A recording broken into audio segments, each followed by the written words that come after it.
Assalamualaikum warahmatullahi wabarakatuh. Good morning. How are you today? I hope you are fine. I'm also fine. Our material today about report text. Listen me well. Pay attention please. Tetap di rumah, kita masih belajar daring ya anak-anak. Simak baik-baik.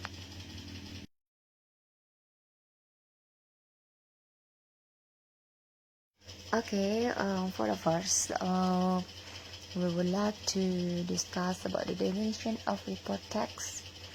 Jadi report text itu definisinya adalah salah satu jenis teks dalam bahasa Inggris yang menjelaskan detail suatu objek. Detail dalam teks ini adalah detail ilmiah yang meliputi penjabaran objek baik fisik maupun non fisik dari fakta-fakta ilmiah tentang objek tersebut. Report text ini dan descriptive text memang hampir sama ya anak-anak, namun sebenarnya dua teks ini berbeda. Kalau report text itu cenderung mengarah ke teks ilmiah ya, dan lebih umum dibanding dengan deskripsi teks, sehingga tidak ada opini subjektif dari penulis. Nah, jadi report text ini sudah ibu bahas tadi ya. Jadi dia menjelaskan sesuatu secara umum dan cenderung menyajikan data aktual. Kalau descriptive text lebih berdasar pada opini penulis yang spesifik. Nggak berbeda jauh dengan motivation letter ya. Kalau report text itu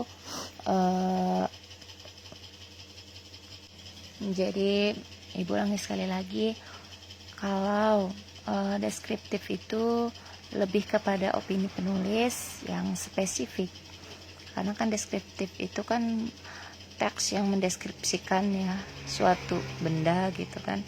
Nah kalau report ini dia itu secara umum ya, jadi dia itu menjelaskan sesuatu secara umum. Nah, dan cenderung menyajikan data yang aktual. Oke, simak baik-baik ya. Berikutnya, ciri-ciri report text berisi fakta ilmiah. Judul teks terlihat lebih umum dan menggunakan simple present tense. Jadi itu ciri-cirinya ada 3. Nah, untuk mengetahui itu report text atau descriptive text,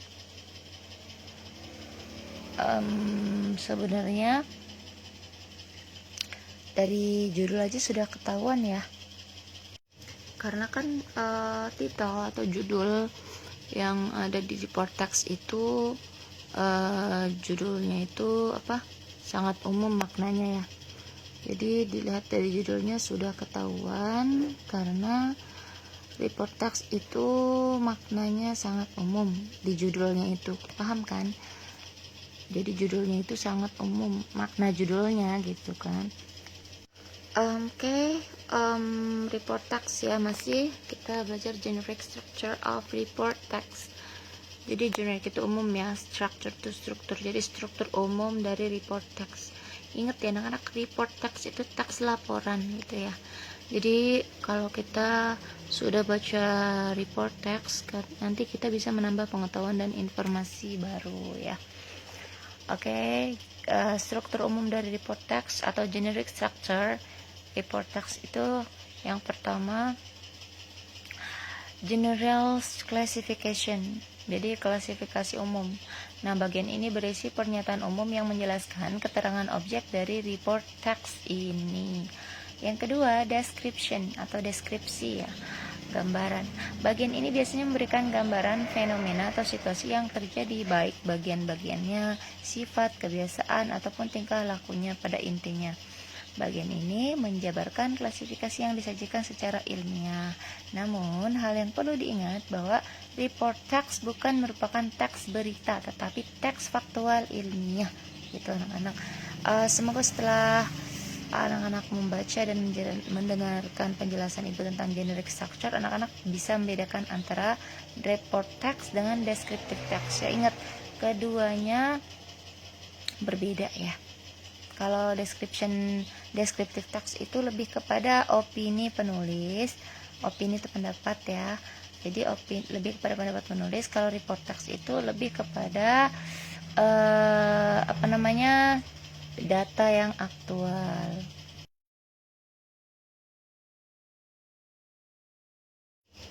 The example of report text. Contoh dari report text. Skin is the outer layer of the body. In human being, it is the largest organ of the system that covers our body. Our skin has a function to protect our body from infection and extreme temperatures, maintain food balance, and synthesize vitamin D for our personal needs. Skin has three main layers, which are epidermis, dermis, and hypodermis, that have their respective tasks and need each other. The epidermis layer is the outermost layer of the skin. This layer doesn't contain blood vessels and is formed from Merkel cells, keratinocytes with melanocytes and Langerhans cells. Under the epidermis layer, there's dermis layer. This layer contains hair follicles, sweat glands, sebaceous glands, apocrine glands, lymphatic valves, and blood vessels. This layer is connected to the epidermis layer with the basement membrane. Structurally, this layer is divided into two regions, which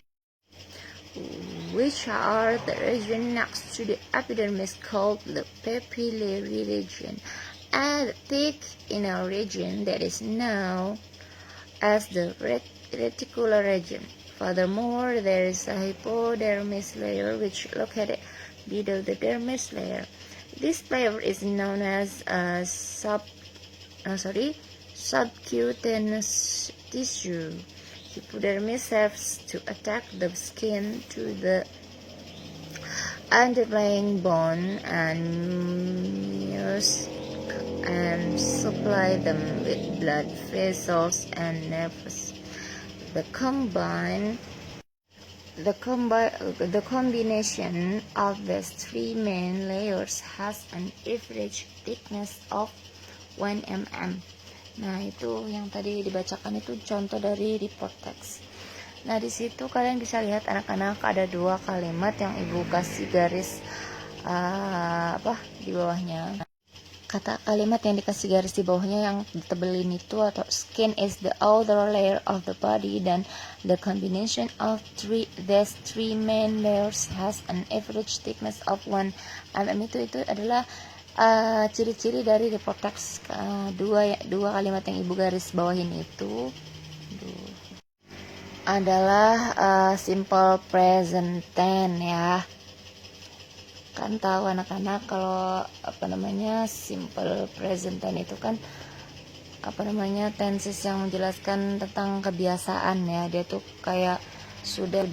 Jadi kan ibu ulangi, simple present tense itu kan tenses yang menjelaskan tentang kebiasaan. Kayak gini nih, kayak sudah dia juga hukum alam ya, menjelaskan tentang hukum alam. Kayak matahari terbit, matahari terbenam, itu kan memang kebiasaan matahari terbit dan terbenam, hukum alam kan. Dan rumput itu berwarna hijau, memang rumput warnanya hijau kan. Nah, di kalimat skin is the outer layer of the body, nah itu merupakan ciri-ciri dari report text, karena itu adalah simple present tense. Kalian bisa baca di artinya nanti setelah slide ini, nanti ada the translation of text ya, translate dari teks report text yang tadi berbahasa Inggris itu. Jadi kalimat pertama itu artinya kulit merupakan lapisan luar dari tubuh. Memang kulit itu kan lapisan luar dari tubuh kan? Dan itu sudah fakta ya, sudah hukum alam, sudah seperti itu. Kulit memang lapisan luar dari tubuh. Ya kayak yang tadi Bu kasih tahu aja. Rumput itu berwarna hijau, rumput itu hijau, matahari terbit, matahari terbenam, itu kan contoh-contoh dari simple present tense yang menjelaskan tentang kebiasaan. Ya memang kebiasaan ya, dan memang itu fakta ya anak-anak, kalau kulit itu merupakan lapisan luar dari tubuh. Jadi memang simple present tense ini juga menyatakan fakta ya, yang tidak bisa dipungkiri oleh kita manusia. Tuh, paham ya? Dan juga general classification dari teks itu bagiannya terletak pada paragraf pertama yang digaris bawahin ya. Pada teks tersebut menjelaskan secara umum mengenai kulit. Terus description-nya bagian ini terletak pada paragraf kedua dari teks di atas yang menjelaskan mengenai lapisan-lapisan kulit dan fungsinya. Jadi nanti baca ya translate-nya biar paham. Nah, untuk translate-nya, kulit merupakan lapisan luar dari tubuh. Benar kan ini? Nah, ini kulit merupakan lapisan luar dari tubuh itu adalah simple present tense. Pada manusia itu adalah organ terbesar dari sistem yang menutupi tubuh. Benar juga kan? Ya. Kulit kita memiliki fungsi untuk melindungi tubuh kita dari infeksi dan temperatur yang ekstrim, menjaga keimbangan cairan dan mensintetiskan vitamin D untuk keperluan pribadi kita.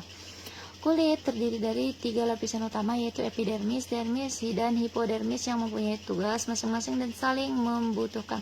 Lapisan epidermis adalah lapisan terluar dari kulit. Lapisan ini tidak mengandung pembuluh darah dan terbentuk dari sel Merkel. Nah, keratinosit dengan melanosit dan sel Langerhans di bawah lapisan epidermis.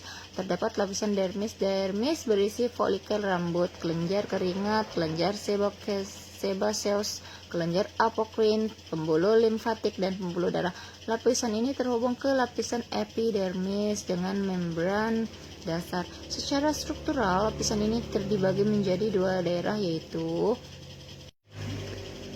daerah yang berbatasan dengan epidermis yang disebut daerah papiler, dan area dalam tebal dikenal sebagai wilayah retikuler. Selanjutnya terdapat lapisan hipodermis yang berada di bawah lapisan dermis. Lapisan ini disebut dengan jaringan subkutis. Lapisan hipodermis berfungsi untuk menempelkan kulit ke tulang. Nah, kalau anak-anak baca sampai bawah, anak-anak bisa menyimpulkan kalau teks ini adalah report teks laporan ya isinya ya. Jadi dia itu isinya tentang data yang aktual, fakta ya. Jadi datanya itu fakta aktual. Jadi data yang aktual kalau untuk report teks. Jadi beda dengan descriptive text. Kalau descriptive text itu opini dari penulis. Nah, paham ya anak-anak semuanya? Kalau belum paham, boleh diulang-ulang lagi penjelasannya atau boleh tanyakan ke ibu langsung ya. Nah, nanti ibu kasih tugas. Bingung nih ibu, kasih tugas apa enggak ya? Kasih tugas aja. Oke, tugasnya adalah mengapa teks di bawah termasuk ke dalam jenis report text. Anak-anak bisa tahu itu jenis report text dari ciri-ciri ya, dan juga dari struktur umumnya. Nah, cari ciri-cirinya, mana simple presentnya. Nah, kemudian baru anak-anak bisa tahu kalau itu report text. Nah, ini translate-nya ya. Fotokan tugasnya dan kirim ke WA ibu. Jadi teksnya itu nanti ditulis ya. Nanti garisin mana-mana ciri-ciri dari report text atau struktur umumnya.